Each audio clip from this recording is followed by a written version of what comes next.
Dernière séance plénière pour l'actuelle mandature au sein de l'hémicycle du département. Les élus ont validé les comptes administratifs de la collectivité pour l'année 2020 ainsi que les dépenses à réaliser. Un budget avec de nouvelles marges de manœuvre, essentiellement dû à la recentralisation du RSA.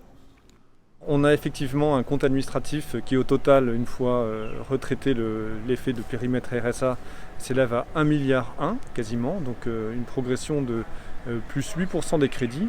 Et il faudrait citer la mise en place du pacte d'urgence économique et sociale contre le Covid, plus de 32 millions d'euros de crédits déployés de manière supplémentaire par rapport à l'année précédente. Et puis de manière générale sur l'investissement départemental, on a une hausse de plus 20% des crédits, 155 millions d'investissement départemental, ce qui est assez significatif. Un compte administratif qui, en 2020, a déployé de nouveaux dispositifs d'aide pour pallier la pandémie de Covid-19. Près de 190 millions d'euros sont dégagés au travers du pacte de solidarité et d'urgence sociale et du plan de relance économique et sociale.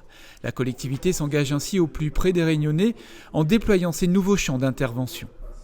Les élus ont également adopté 2 motions, l'une relative au renforcement des actions d'accompagnement pour l'inclusion des enfants handicapés en milieu scolaire et une seconde sur les dispositifs nécessaires pour lutter efficacement contre la prolifération de la dengue sur notre territoire.